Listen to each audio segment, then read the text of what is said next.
आज आपण मरकळ पंचक्रोशीतील दोन उत्तुंग व्यक्तिमत्वांसोबत संवाद साधणार आहोत. त्यातील प्रथम व्यक्तिमत्व म्हणजे खरं तर त्यांची मी काय ओळख करून देणार. त्यांची ओळख तर संबंध उत्तर पुणे जिल्ह्याला आहे. अशा पद्धतीचे खऱ्या अर्थाने लोकनायक आणि जनसंपर्काच्या जोरावरती ज्यांनी संबंध उत्तर पुणे जिल्ह्यामध्ये स्वतःचं नाव केलं आणि मरकळ गावाचं नाव पुढे नेलं, असे मरकळ ग्रामपंचायतचे 5 वर्ष उपसरपंच, 15 वर्ष सरक सरपंच आणि 5 वर्ष पंचायत समितीचे सदस्य म्हणून ज्यांनी काम पाहिलं, असे खऱ्या अर्थाने लोकनायक मान्य श्री तुकाराम नारायणजी वहिले. रामकृष्ण हरी. समाजकारण, अफाट जनसंपर्क आणि वहिले साहेब हे एक समीकरण आहे. तर ही जी शक्ती आहे जनसंपर्क ठेवण्यासाठीची, ही कुठून येते? मी माझं स्वतःचं जीवनच राजकारणामध्ये पदभोवत असताना देखील सर्वसामान्य माणसाच्या सुखदुःखामध्ये सहभागी होणं. आज आपण बघतो की सकाळी फॉर्म भरायला कार्यकर्ता गेलेला जो आहे तर तो येताना दुसरा गामच्या घालून येतो, किंवा नेते मंडळी पण जे आहे तर खूप जलद गतीनं पक्ष बदलतात. पण आपण ज्यावेळी राजकीय जीवनाला सुरुवात केली तर त्यावेळी आपण काँग्रेस पक्षाच्या माध्यमातून सुरुवात केली आणि अखंडपणे काँग्रेसचा झेंडा जो आहे तर तो आज तागायत आपण आपल्या खांद्यावरती ठेवला. त्याबद्दल काय सांगाल?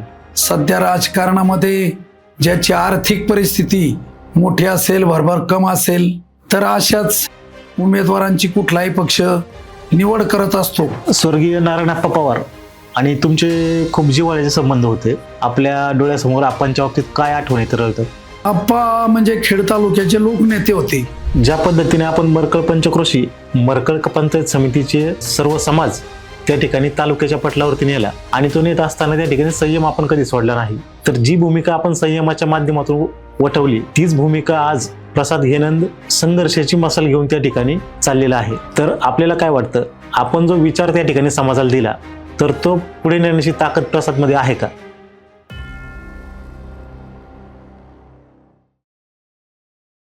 नमस्कार, मी संग्राम लोखंडे. आज आपण मरकळ पंचक्रोशीतील दोन उत्तुंग व्यक्तिमत्वांसोबत संवाद साधणार आहोत. त्यातील प्रथम व्यक्तिमत्व म्हणजे खरं तर त्यांची मी काय ओळख करून देणार. त्यांची ओळख तर संबंध उत्तर पुणे जिल्ह्याला आहे. अशा पद्धतीचे खऱ्या अर्थाने लोकनायक आणि जनसंपर्काच्या जोरावरती ज्यांनी संबंध उत्तर पुणे जिल्ह्यामध्ये स्वतःचं नाव केलं आणि मरकळ गावाचं नाव पुढे नेलं, असे मरकळ ग्रामपंचायतचे 5 वर्ष उपसरपंच, 15 वर्ष सरक सरपंच आणि 5 वर्ष पंचायत समितीचे सदस्य म्हणून ज्यांनी काम पाहिलं, असे खऱ्या अर्थाने लोकनायक मान्य श्री तुकाराम नारायणजी वहिले. रामकृष्ण हरी. वहिले साहेब आणि भाषण ह्या दोन गोष्टी ज्या आहेत तर त्या एकदम एका नाण्याच्या दोन बाजू आहेत. तर आपण प्रत्येक समारंभ असेल, लग्न समारंभ असेल किंवा दुःखाचे कार्यक्रम असेल, तो कार्यक्रम म्हणलं की वहिले साहेबांचं भाषण आलंच. तर भाषणाची आवड आपल्याला कुठून लागली आणि त्यानंतर आपण अशा पद्धतीने भाषण करता की त्या ठिकाणी भल्या भल्याने त्यांना त्याचा हेवा वाटावा, अशा पद्धतीची भाषण कौशल्य आपलं आहे. तर ही भाषणाची आवड आपल्याला कुठून लागली आणि त्याची सुरुवात कुठून झाली?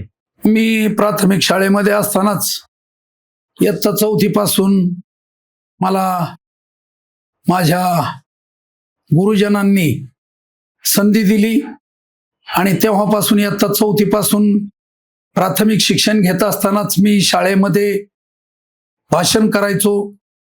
शाळेमध्ये जे वर्गाचे मुख्यमंत्री असतात ते मुख्यमंत्री म्हणून देखील, वर्गाचा मुख्यमंत्री म्हणून देखील मला प्रत्येक वर्षी प्रत्येक वर्गामध्ये संधी मिळायची आणि तीच परंपरा पुढं माध्यमिक शिक्षण असताना गावामधल्या सार्वजनिक कार्यक्रमामध्ये, माध्यमिक शिक्षण पूर्ण झाल्यानंतर 11वी पास झाल्यानंतर मला गावकऱ्यांनी ग्रामपंचायतीमध्ये उपसरपंच पदाची संधी दिली आणि तेव्हापासून आज तागायत खऱ्या अर्थानं भाषणाची आवड असल्यामुळं मी आज तागायत त्या पद्धतीने भाषण करत आहे. आणि भाषणाची सुरुवात देखील खऱ्या अर्थानं जगामध्ये भारत देश महान, भारत देशामध्ये महाराष्ट्र महान, महाराष्ट्रामध्ये पुणे जिल्हा महान आणि पुणे जिल्ह्यामध्ये खेड तालुका महान, याचं एकमेव कारण ज्यांनी जगासाठी, सर्व विश्वासाठी पसायदान मागितलं त्या संत ज्ञानेश्वर महाराजांची संजीवन समाधी अलंकापुरीच्या पंचक्रोशीत माझं गाव आळंदीपासून फक्त 9 किलोमीटर आहे. मरकळ गावामधून ज्ञानेश्वर माऊलींच्या दर्शनाला पायी देखील येऊ शकता येतं, एवढ्या जवळच्या अंतरावर ज्ञानेश्वर माऊलींची समाधी आहे. आणि म्हणूनसाठी ज्ञानेश्वर महाराजांचा प्रत्येक भाषणामध्ये संत ज्ञानेश्वर माऊली हा प्रथमतः मी उल्लेख करत असतो आणि तशाच पद्धतीने भाषण संपल्यानंतर मी रामकृष्ण हरी अशा पद्धतीची घोषणा शेवटी करत असतो.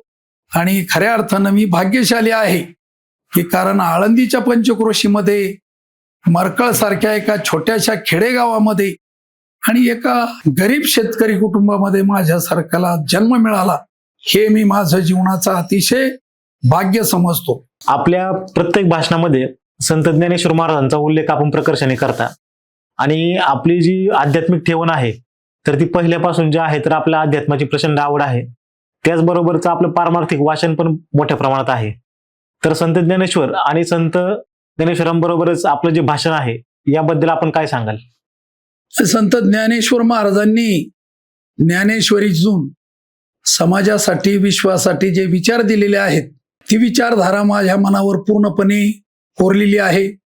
तशाच पद्धतीने जगद्गुरु तुकाराम महाराजांची गाथा ज्ञानेश्वरांची ज्ञानेश्वरी मी या ठिकाणी दररोज वाचतो आणि त्यामुळं माझ्या जीवनामध्ये परिवर्तन झालेलं आहे. मला आज तागायत जी जी पदं मिळाली त्या पदापेक्षा खऱ्या अर्थानं या ठिकाणी लौकिक जीवनापेक्षा अलौकिक जीवनाला मी आज महत्त्व देत आहे.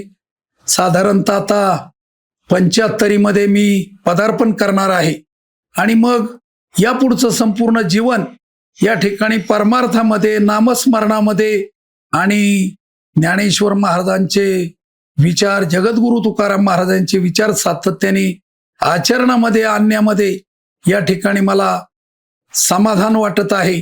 आणि खऱ्या अर्थानं जीवनामध्ये जर सुख शांती समाधान मिळवायचं असेल तर या ठिकाणी परमार्थाशिवाय नामस्मरणाशिवाय दुसरा पर्याय नाही.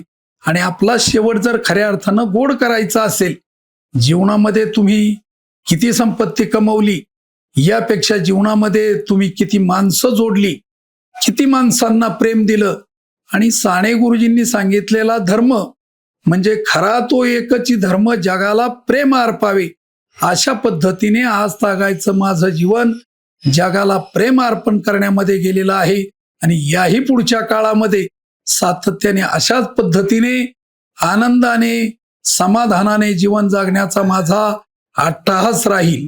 समाजकारण, अफाट जनसंपर्क आणि वहिले साहेब हे एक समीकरण आहे. तर समाजाचं आपण ज्या पद्धतीने मिसळलेला आहात तर हा जो समाज आहे याच्याकडे कुठल्याही पद्धतीने आपल्याला त्यातून काहीतरी मिळेल किंवा माझा त्याच्यामध्ये काहीतरी फायदा आहे किंवा आपण तशा खऱ्या अर्थाने बघायला गेलं तर मागचे 25 वर्ष कुठल्याही राजकीय पदावरती नाहीयेत किंवा कुठल्याही संघटनेच्या पदावरती नाहीयेत तरी पण आपण अफाट जनसंपर्क जसा आपला 25 वर्षापूर्वी होता त्याच पद्धतीने आजही आहे. जवळपास आपलं बघायला गेलं तर 5 दशकांचं सामाजिक जीवन आहे. तर या 5 दशकांमध्ये जवळपास पहिली सुरुवातीची 25 वर्ष जर का आपण सोडली तर नंतरच्या 25 वर्ष आपण कुठल्याही पदावरती नसताना सुद्धा हा जनसंपर्क आपण त्याच पद्धतीने ठेवलाय. तर ही जी शक्ती आहे जनसंपर्क ठेवण्यासाठीची ही कुठून येते? मी माझं स्वतःचं जीवनच राजकारणामध्ये पद भोगत असताना देखील सर्वसामान्य माणसाच्या सुखदुःखामध्ये सहभागी होणं, सर्वसामान्य गोरगरीब कुटुंबाच्यासाठी वेळ देणं आणि विशेष करून राजकीय पद असताना देखील त्या ठिकाणी स्वतःचा स्वार्थ या ठिकाणी साधण्याचा आयुष्यभर कधीही प्रयत्न केला नाही. जे जे काही समाजासाठी करता येईल जेवढं काही जास्तीत जास्त लोकांच्या सुखदुःखामध्ये सहभागी होता येईल अशा पद्धतीचं काम जीवनामध्ये पद असो वा नसो परंतु माझ्या जीवनाचं सातत्य म्हणजे लोकांच्या सुखदुःखामध्ये सहभागी होणं हे महत्वाचं आहे. आणि मी प्रत्येक दररोज कुठल्या दशक्रिया विधीला कुठल्या अंत्यविधीला कोणाच्या पूजेला कोणाच्या वर्ष श्राद्धाला कोणाच्या लग्न समारंभाला कोणाचा साखरपुडा समारंभ असेल कोणाचं बारसं असेल या कार्यक्रमाला आज तागायत गेली 50 वर्ष मी सातत्याने हे काम करत आहे. आणि त्यामुळं मी दररोज कुठल्या ना कुठल्या तरी दशक्रियेला जात असतो. मग काही वेळेला मला दशक्रिया करणारा सरपंच म्हणून असंही लोक या ठिकाणी संबोधायचे की बुवा दशपिंड्या सरपंच म्हणून देखील काही लोक हेटाळणी करायची. परंतु त्याकडे मी मात्र दुर्लक्ष केलं आणि कधीही प्रकारे लोकांनी कुणीही निंदा करू द्या, स्तुती करू द्या, परंतु त्याकडं दुर्लक्ष करून त्या ठिकाणी मी माझा उपक्रम जो आहे गेली 50 वर्ष सातत्याने हा उपक्रम टिकवलेला आहे आणि समाजाच्या सुखदुःखामध्ये सहभागी होण्यामध्ये मला जो आनंद मिळत आहे तशा प्रकारचा आनंद कुठल्याही क्षेत्रामध्ये निश्चितपणाने प्राप्त होत नाही. आणि म्हणूनसाठी मी मनापासून ठरवलेलं आहे की माझं जीवन पूर्णपणे समाजासाठी या ठिकाणी व्यतीत करायचं. स्वतःच्या प्रपंचाकडं मी सुरुवातीपासूनच दुर्लक्ष केलं आणि स्वार्थ या ठिकाणी बाजूला ठेवून जे जे काही समाजाच्या हितासाठी आणि समाज जीवनामध्ये वाहून या ठिकाणी माणसं जोडण्याचं काम आयुष्यभर करण्याचं ठरवलेलं आहे आणि त्या पद्धतीने शेवटच्या क्षणापर्यंत हा उपक्रम मी सातत्याने चालू ठेवणार आहे. भरपूर वेळा आपल्या बाबतीत असं होतं की आपला नातेसंबंधांचा खूप मोठा अभ्यास आहे. म्हणजे पंचक्रोशीतील लोकांना जे आहे तर त्यांना स्वतःलाच माहित नसतं की आपले कोण नातेवाईक आहेत काय आहेत, पण त्यांची नावानिशी संपूर्ण माहिती जी आहे तर आपल्याला असते. त्यांच्या वडील, पंजोबा, आजोबा, त्यांची मुलगी कुठे दिली, आत्या कुठे दिली, याबाबतचे सगळे जे आहे तर माहिती आपण आपल्या डोक्यामध्ये जे आहे तर ठेवता.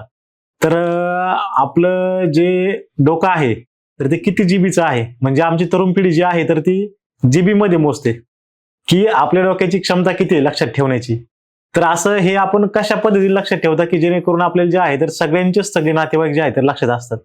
याचं एकमेव कारण गेली 50 वर्ष मी सातत्याने प्रत्येक कुटुंबाच्या सुखदुःखामध्ये सहभागी असतो आणि त्यामुळं माझ्या गावातल्या मुली, माझ्या गावातल्या महिला ज्या ज्या ठिकाणी दिल्या, योगायोगाने त्या गावामध्ये जर मी दशक्रिया विधीला, लग्न समारंभाला गेलो तर आवर्जून माझ्या गावातल्या सर्व जाती धर्माच्या मुली, मग ती बौद्ध समाजाच्या असू द्या, चर्मकार समाजाच्या असू द्या, कुंभार असू द्या, न्हावी असू द्या, सोनार असू द्या, माळी असू द्या, वेगवेगळ्या प्रकारच्या जाती धर्माच्या मुली ज्या ज्या गावामध्ये दिलेल्या आहेत त्या गावामध्ये मी जर एखाद्या दशक्रिया विधीला, एखाद्या कार्यक्रमासाठी, एखाद्या विवाहासाठी गेलो तर त्या मुलींच्या घरी मी आवर्जून जात असतो आणि त्यामधून मला समाधान मिळत असतं. आणि गेली 50 वर्षे हेच काम करत राहिल्यामुळं या ठिकाणी प्रत्येकाचं नातं गोतं या ठिकाणी मला पूर्णपणे माहीत झालेलं आहे आणि तशा पद्धतीने आज तागायत याही पुढे हे काम मी सातत्याने चालूच ठेवणार. ज्या पद्धतीने राजकारणाचा बाज आता बदलत चाललाय आणि राजकारण जे आहे तर ते खूप स्पीड घेतलंय राजकारणाने. आताचं राजकारण जे आहे तर जुन्या काळातील राजकारणाप्रमाणे संत गतीने चालणार नाही. आज आपण बघतो की सकाळी फॉर्म भरायला कार्यकर्ता गेलेला जो आहे तर तो येताना दुसरा गामच्या घालून येतो, किंवा नेते मंडळी पण जे आहे तर खूप जलद गतीने पक्ष बदलतात.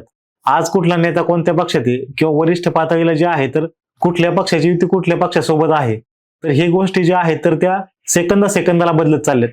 पण आपण ज्यावेळी राजकीय जीवनाला सुरुवात केली तर त्यावेळी आपण काँग्रेस पक्षाच्या माध्यमातून सुरुवात केली आणि अखंडपणे काँग्रेसचा झेंडा जो आहे तर तो आज तागायत आपण आपल्या खांद्यावरती ठेवला. कधी ही पक्षाबाबत आपण सोडलं पाहिजे किंवा मला कुठलं तरी मोठं पद मिळतंय किंवा मला कुठेतरी मोठी संधी मिळते किंवा माझा काहीतरी त्याच्यामध्ये आर्थिक लाभ होतोय म्हणून आपण त्या ठिकाणी पक्षाशी निष्ठा किंवा पक्षाची त्या ठिकाणी प्रतारणा केली नाही, त्याबद्दल काय सांगाल? आत्ताचं राजकारण आणि माझ्या पंचायत समितीचे निवडणुकीचं साधारणतः 2002 सालचं म्हणजे 20-25 वर्षापूर्वीचं राजकारण पूर्णपणे बदललेलं आहे. सध्या राजकारणामध्ये ज्याची आर्थिक परिस्थिती मोठी असेल, भरभरकम असेल, तर अशाच उमेदवारांची कुठलाही पक्ष निवड करत असतो आणि सध्याच्या राजकीय खेळीमध्ये लोकशाहीवर लोकांच्या मध्ये संभ्रम निर्माण झालेला आहे की काही वर्षानंतर लोकशाही नष्ट होती का काय, अशा प्रकारचा संभ्रम लोकांच्या मध्ये निर्माण झालेला आहे.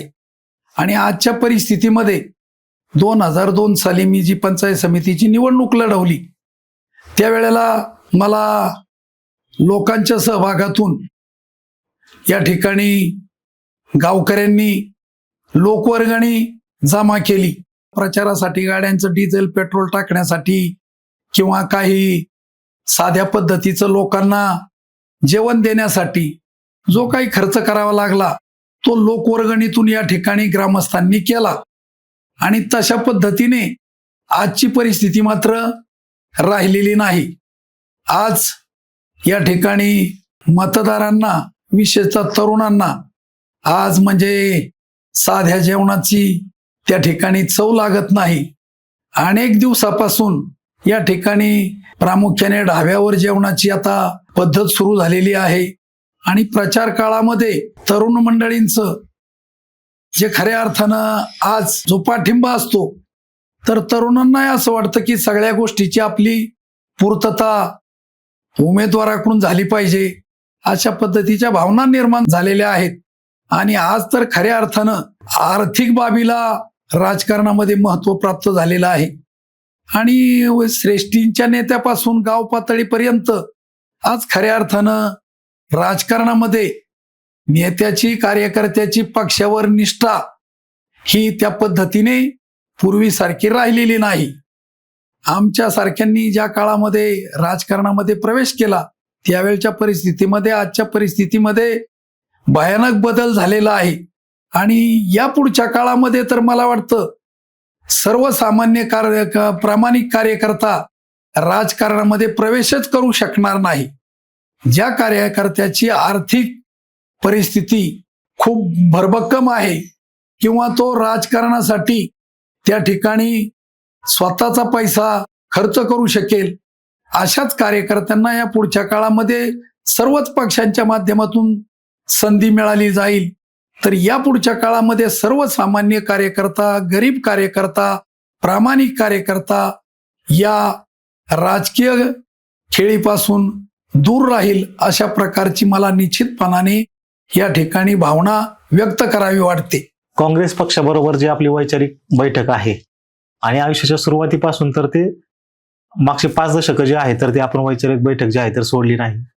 नारायणप्पा पवार असतील अथवा तुम्ही जे काँग्रेसचं काम त्या ठिकाणी चालू ठेवलं, तर त्याबद्दल काय सांगाल? नारायणरावजी पवार हे 2002 साली राष्ट्रवादी काँग्रेस पक्षामध्येच होते, परंतु पक्षाचं आणि त्यांचं त्या ठिकाणी पाहिजे तेवढं जमत नव्हतं.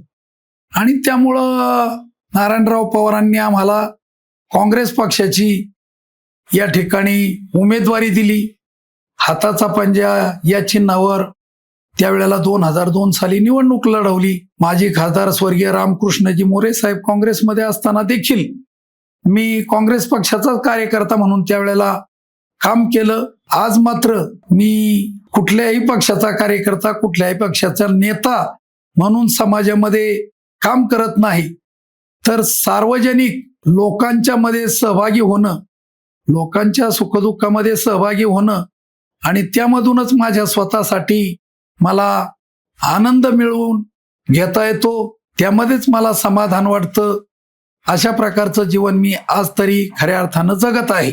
स्वर्गीय नारायणप्पा पवार आणि तुमचे खूप जिव्हाळ्याचे संबंध होते. आप्पांचं जे आहे तर तुमच्यावरती खूप मोठ्या प्रमाणावरती प्रेम होतं. तर आत्ताच्या या इंटरव्ह्यूमध्ये आपल्या डोळ्यासमोर आप्पांच्या बाबतीत काय आठवणी तरळतात? नाही, आप्पा म्हणजे खेड तालुक्याचे लोकनेते होते आणि त्यांच्या कारकिर्दीमध्ये त्यांनी 4 पंचवार्षिक विधानसभेच्या माध्यमातून तालुक्याची सेवा केली, परंतु स्वार्थ त्यांना कधी शिवला नाही. गोरगरीब माणसाच्या सानिध्यात राहायचं, गोरगरिबांचे प्रश्न पोटतिडकीने सोडवायचे, त्याच पद्धतीने अधिकाऱ्यावर देखील वचक. त्यांनी कोणत्याही प्रकारचा अधिकाऱ्यांच्याकडून 2 पैसे मला मिळाले पाहिजेत अशा प्रकारची त्यांनी आपल्या जीवनामध्ये अपेक्षा बाळगली नाही, परंतु गोरगरिबांना खऱ्या अर्थानं न्याय देण्याचं काम आणि विशेष करून खेड तालुक्यामध्ये या ठिकाणी वेगवेगळ्या प्रकारच्या ज्या नद्या वाहतात, मग त्यामध्ये भीमा असेल, भामा असेल, इंद्रायणी असेल, या नद्यांच्यावर शेतकरी जीवन सुजलाम सुफलाम झालं पाहिजे यासाठी अनेक बंधारे, छोटे छोटे बंधारे प्रत्येक नदीवर जास्तीत जास्त भीमा नदीवर, भामा नदीवर, इंद्रायणी नदीवर बांधण्याचा त्यांनी त्यांच्या 20 वर्षाच्या आमदारकीच्या काळामध्ये खूप मोठा प्रयत्न केला आणि तशाच पद्धतीने या खेड तालुक्यामध्ये सास कमान धरण पूर्णत्वाला नेण्याचं काम नारायणराव पवार यांनी केलं. सास कमान धरणाच्या माध्यमातून खेड तालुक्याला आणि तशाच पद्धतीने शिरूर तालुक्याला या ठिकाणी शेतकऱ्यांच्या जीवनामध्ये सुगीचे दिवस निर्माण करण्याचं काम, हरित क्रांती करण्याचं काम नारायणराव पवारांनी खेड तालुक्यात आणि शिरूर तालुक्यामध्ये सास कमान धरण पूर्ण करून या ठिकाणी केलेलं आहे. तशाच पद्धतीने या तालुक्यामध्ये भामा आसखेड धरण देखील या ठिकाणी निर्माण करून ते पूर्ण करून या ठिकाणी खेड तालुक्याला आणि विशेष करून आज पिंपरी चिंचवड महानगरपालिकेला, पुणे महानगरपालिकेला जो पाणी पुरवठा होत आहे तो पाणी पुरवठा या ठिकाणी स्वर्गीय नारायणरावजी पवार यांच्या माध्यमातून खेड तालुक्यामध्ये भामा आसखेडच्या माध्यमातून निर्माण झालेला आहे.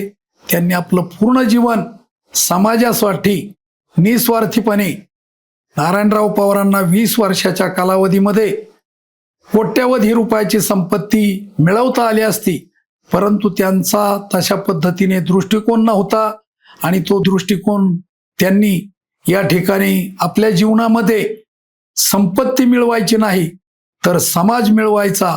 आणि विशेष करून आजही ते जरी आपल्यामध्ये हयात नसतील परंतु गोरगरिबांच्या मनामध्ये संपूर्ण तालुक्यामध्ये आजही या ठिकाणी स्वर्गीय नारायणराव पवारांच्या आठवणी गोरगरीब माणसांच्या जीवनामध्ये सातत्याने टिकून आहेत आणि त्या आठवणी टिकवण्याचा प्रयत्न मी माझ्या जीवनामध्ये त्यांच्यावर या ठिकाणी निष्ठा ठेवून आज तागायत केलेला आहे. अशा पद्धतीचं जीवन या ठिकाणी मी त्यांच्यावर निष्ठा ठेवून जगत आहे. आपण आपल्याला पंचायत समितीची पण संधी दिली होती. त्यावेळी खरं तर आपण पंचायत समितीसाठी इच्छुक नव्हता किंवा तशा पद्धतीचा कुठलाही मानस आपला नव्हता. तर त्यावेळीची परिस्थिती काय होती आणि आपल्याला जे तिकीट मिळण्याची जी प्रक्रिया झाली तर ती कशी झाली? त्यावेळच्या काळामध्ये नेते मंडळींकडं कार्यकर्ता कसा असावा, कार्यकर्ता हेरण्याची, कार्यकर्त्यामधले गुण शोधण्याची जी जुन्या नेते मंडळींच्या मध्ये खऱ्या अर्थानं दूरदृष्टी होती, त्या दूरदृष्टिकोनातून 2002 साली माझ्या पंचायत समितीच्या गणामध्ये अनेक बलाढ्य, मातब्बर, धनाढ्य उमेदवार इच्छुक होते, परंतु समाजसेवेसाठी कार्यकर्ता कसा असावा ते हेरून स्वर्गीय नारायणराव पवारांनी माझी त्या ठिकाणी इच्छा नसताना देखील त्या ठिकाणी ग्रामस्थांना सांगून मला निवडणूक लढवण्याची संधी दिली आणि त्यामध्ये माझा प्रचंड बहुमताने विजय झाला. मी निवडणूक लढवत असताना राष्ट्रवादी काँग्रेस पक्षाचा उमेदवार माझ्या विरोधात धनाढ्य आणि तुल्यबळ होता. त्यावेळेला माझ्या विरोधात या राज्याचे मंत्री महोदय नामदार दिलीपरावजी वळसे पाटील साहेब यांनी माझ्या स्वतःच्या मरकळ गावामध्ये देखील राष्ट्रवादी काँग्रेस पक्षाच्या उमेदवाराची जाहीर सभा अतिशय मोठ्या प्रमाणामध्ये त्या ठिकाणी माझ्या मरकळ गावामध्ये घेतली. परंतु नारायणराव पवारांना पूर्णपणे विश्वास होता की हा कार्यकर्ता विजयी होईल आणि तशा पद्धतीने माझ्या गावामध्ये देखील स्वर्गीय नारायणराव पवारांनी 2002 साली माझ्या पंचायत समितीच्या निवडणुकीमध्ये माझ्या गावामध्ये जाहीर सभा घेतली नाही, परंतु संपूर्ण गावकऱ्यांनी मला अतिशय मोठ्या प्रमाणामध्ये मताधिक्याने आणि पंचक्रोशीत माझ्या गावात जी गावं होती, माझ्या समवेत जे कार्यकर्ते काम करत होते, निस्वार्थीपणाने या सर्व कार्यकर्त्यांनी भरभरून मला त्या ठिकाणी मत देऊन निवडून आणलं आणि मला तालुक्यामध्ये काम करण्याची संधी दिली. वहिले साहेब आणि भाषण ह्या एका नाण्याच्या दोन बाजू. आणि दरम्यानच्या कालावधीमध्ये आपल्याला कंठाचा एक आजार झाला आणि त्यामुळं आपल्याला डॉक्टरांनी जे आहे तर भाषण करण्यास अथवा बोलण्यासच त्या ठिकाणी बंदी केली. आणि परत एकदा उत्तर पुणे जिल्ह्याला हा आवाज ऐकायला भेटेल का अशी त्या ठिकाणी शंका निर्माण झाली होती. पण आपण यशस्वीपणे या आजारावरती मात केली आणि परत एकदा त्या ठिकाणी हातामध्ये माईक घेतला. तर त्या काळातला संघर्ष काय होता, त्या आजाराने तुम्हाला काय शिकवलं?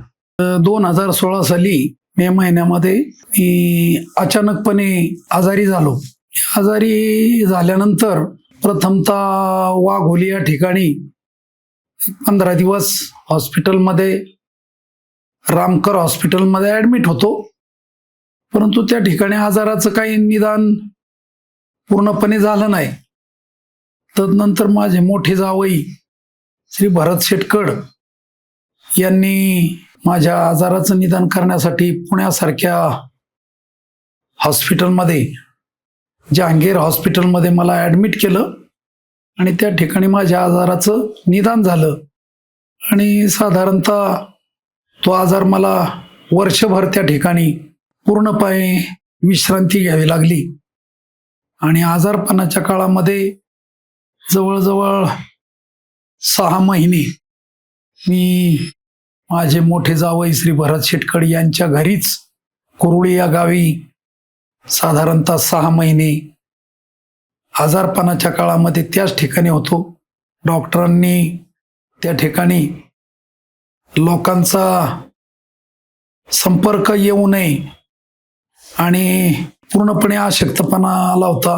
आणि त्या काळामध्ये मला पूर्णपणे माझा कंठ बंदच पडलेला होता आणि डॉक्टरांनी पूर्णपणे विश्रांती घेऊन त्या ठिकाणी बोलण्यासाठी मला बंदी घातलेली होती.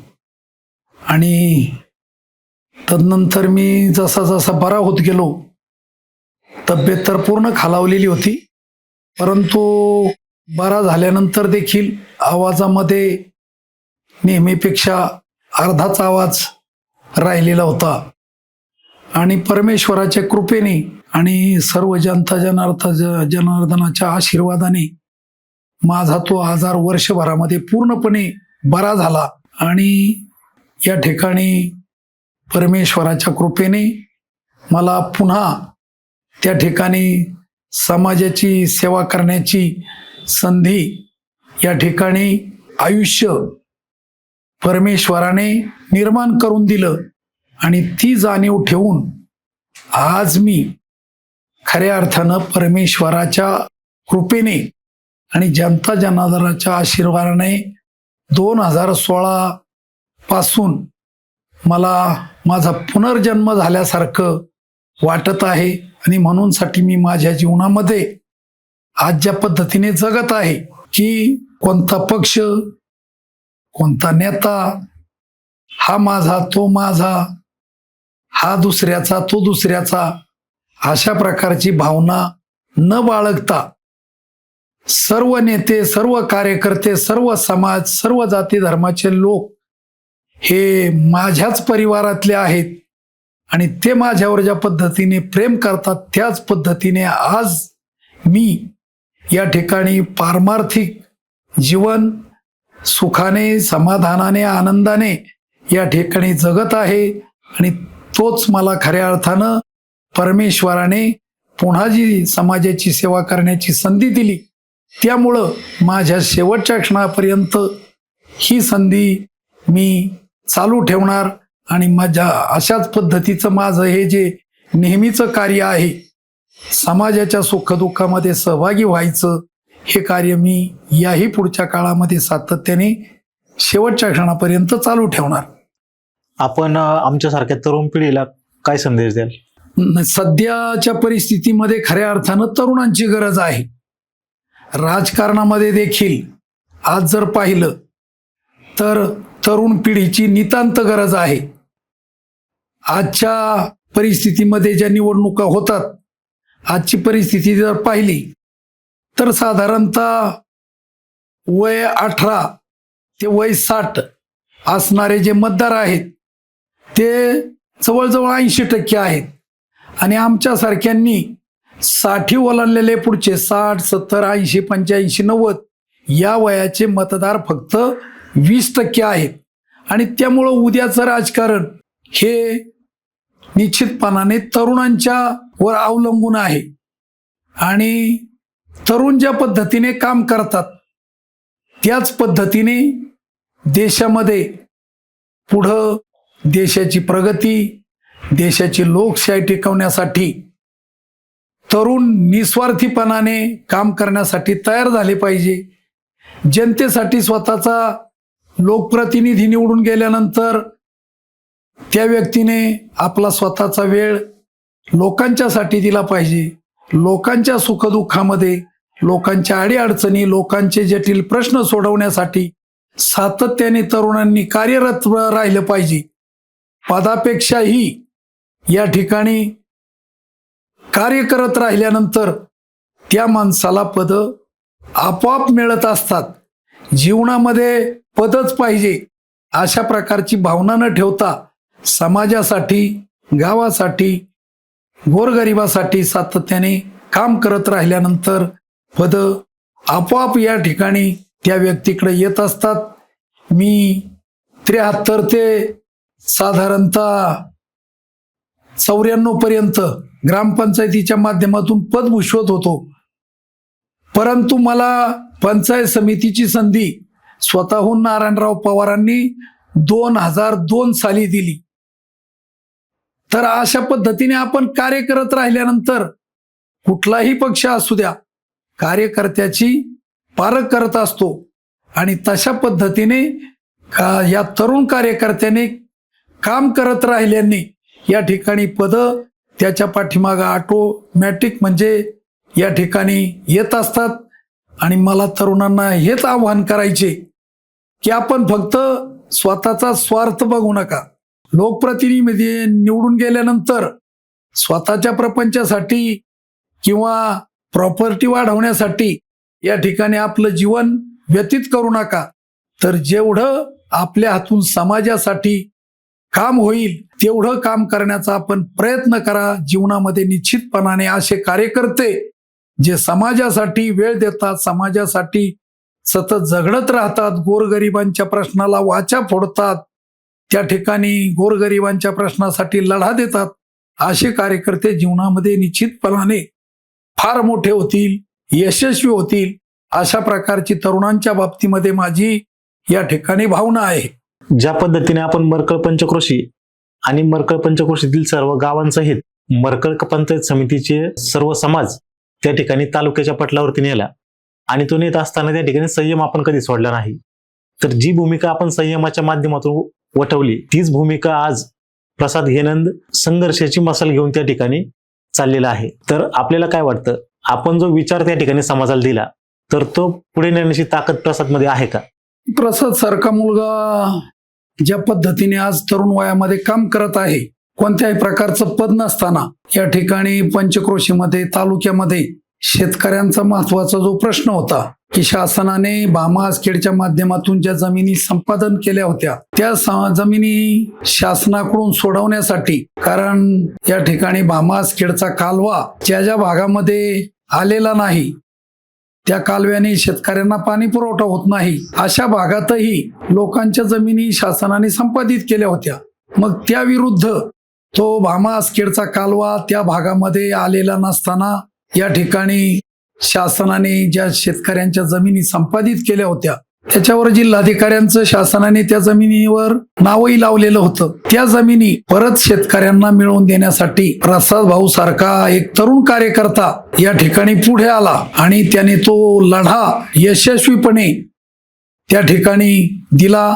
मग तशा पद्धतीने रिंग रोडचा संदर्भ असेल, रिंग रोडच्या जमिनी शासनाने संपादित केल्या, शेतकऱ्यांना योग्य मोबदला मिळालाच पाहिजे या भावनेतून देखील प्रसादने अनेक प्रकारची आंदोलनं केली. अधिकारी असतील, नेते असतील यांच्यापर्यंत सातत्याने पाठपुरावा करून ज्यांच्या जमिनी रिंग रोडमध्ये शासनाने संपादित केल्या त्यांना योग्य प्रकारचा मोबदला मिळवून देण्यासाठी देखील त्यांनी यशस्वीपणे लढा दिला. तरुण कार्यकर्ते प्रसाद भाऊच्या पाठीमागं खंबीरपणाने उभे राहिले आणि अशा प्रकारच्या अनेक या ठिकाणी लढे तरुण वयामध्ये प्रसादनी यशस्वी केलेले आहेत. प्रसाद हा एक असा करारी मुलगा आहे की त्याच्या जीवनामध्ये सातत्याने अन्यायाविरुद्ध लढण्याची जी धडपड आहे ती धडपड त्याला या ठिकाणी जागेवर बसून देत नाही.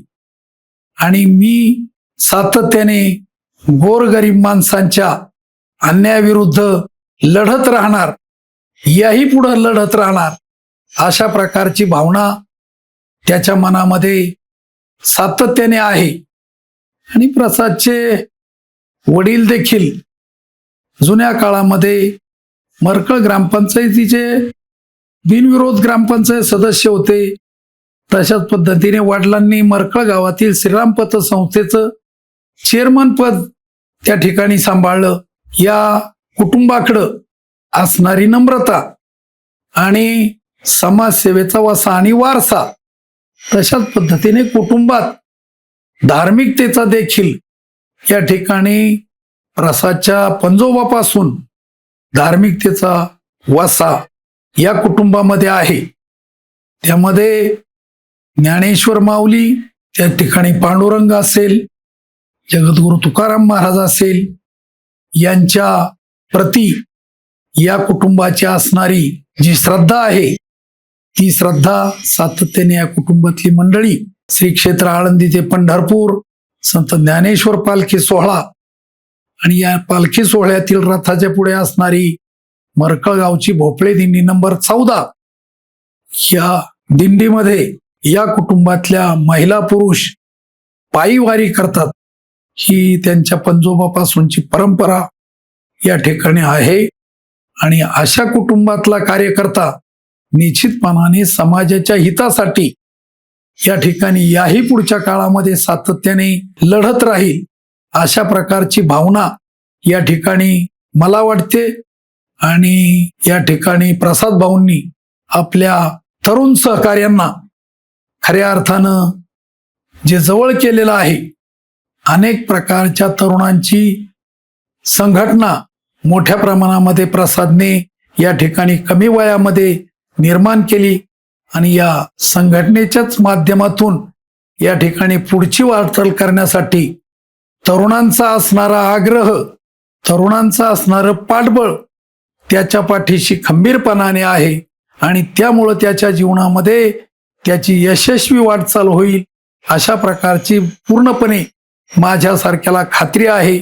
आणि तशाच पद्धतीने अशा या लढवय्या कार्यकर्त्याला माझ्यासारख्या सर्वसामान्य माणसाचा या ठिकाणी आशीर्वाद असेल, अशा प्रकारची मी भावना या ठिकाणी व्यक्त करतो. बापू, प्रसाद भाऊंच्या कुटुंबाबद्दल आपल्याला काय वाटतं? प्रसाद भाऊंचं कुटुंब म्हणजे एक शेतकरी कुटुंब, परंतु या कुटुंबाचं वैशिष्ट्य म्हणजे या कुटुंबाकडे असणारी नम्रता आणि या कुटुंबाला परमार्थाचा आणि धार्मिकतेचा असणारा वारसा. प्रामुख्याने प्रसाद भाऊंच्या पंजोबापासून कुटुंबातील महिला पुरुष आळंदी ते पंढरपूर पायी वारी करतात.